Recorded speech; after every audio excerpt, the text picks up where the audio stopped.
আগেও অজস্র ডকুমেন্ট আছে, শুধু বাংলাদেশে না, পৃথিবীর রাশিয়া, লন্ডন, মধ্যপ্রাচ্যে নানান দেশের অজস্র এবং ওয়ার ক্রাইম যারা রিপোর্ট করে তাদের অজস্র ডকুমেন্টের আছে। বঙ্গবন্ধু মুক্তি পাওয়ার আগে তারা উল্লেখ করে নিউজ করছে যে 30 লক্ষ লোক গণহত্যা হয়েছে বাংলাদেশে, যেটা ওয়ার্ল্ডের অন্যতম একটা ভয়ঙ্কর ব্যাপার। দু চারটা শোনাই, দু চারটা বেশি না।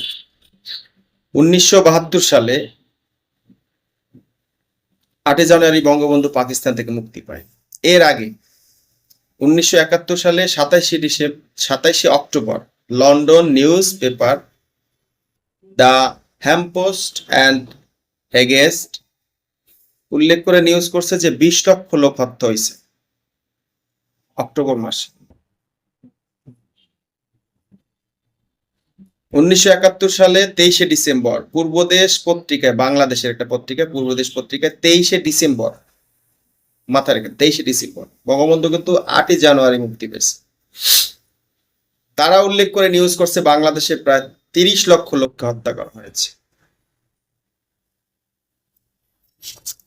এরপরে 71 সালের জানুয়ারি মাসের 3 তারিখ বঙ্গবন্ধু মুক্তির আরো 5 দিন আগে রাশিয়ার কমিউনিস্ট মুখপত্র পত্রিকায় প্রকাশ করছে 30 লক্ষ লোককে হত্যা করেছে বাংলাদেশে।